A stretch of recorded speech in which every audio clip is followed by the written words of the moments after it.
Hi friends, இன்னைக்கு நம்ம சேனலில் நம்ம எல்லாருமே ஹெல்த்தியாக ரொம்பவே எனர்ஜெட்டிக்காக இருக்கக்கூடிய ஒரு ஸ்நாக்ஸ் ரெசிபி தான் பார்க்க போகிறோம். இது வந்து நம்ம ரொம்ப டயர்டாக இருக்கிற டைமில் இது ஒன்று சாப்பிட்டாவே போதும், நம்மளுக்கு ரொம்பவே எனர்ஜெட்டிக்காக இருக்கும்.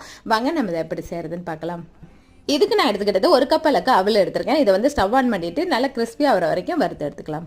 இப்போ பாருங்கள், இது நல்லா கிறிஸ்பி ஆயிடுச்சு. இதை வந்து பிளேட்டில் மாற்றிட்டு அடுத்தது 1 கப் அளவுக்கு நிலக்கடலை எடுத்திருக்கேன். இதையும் நல்லா வறுத்து எடுத்துக்கலாம். இப்போ கடலை வறுபட்டுருச்சு. இதையும் பிளேட்டில் மாற்றி ஆற விட்டுட்டு இதில் உள்ள தோல் எல்லாம் ரிமூவ் பண்ணிடலாம். இப்போ இந்த கடலையும் நம்ம அவளையும் நல்லா மிக்ஸி ஜாரில் சேர்த்துட்டு 4 ஏலக்காய் சேர்த்துட்டு ரொம்ப நைஸாக அரைக்காமல் கொஞ்சம் கொரகொரப்பாக அரைச்சிட்டு வந்துடலாம்.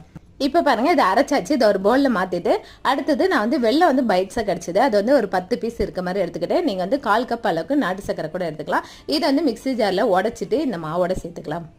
அவ்வளோதாங்க. இந்த வெள்ளத்தோட 2 ஸ்பூன் அளவுக்கு சூடான நெய் சேர்த்து நல்லா பிசைஞ்சு உருண்டை பிடிச்சிக்கோங்க. இது வந்து 10 நாள் ஆனாலும் கெட்டு போகாது. ரொம்பவே ஹெல்த்தியானது. ட்ரை பண்ணி பாருங்கள்.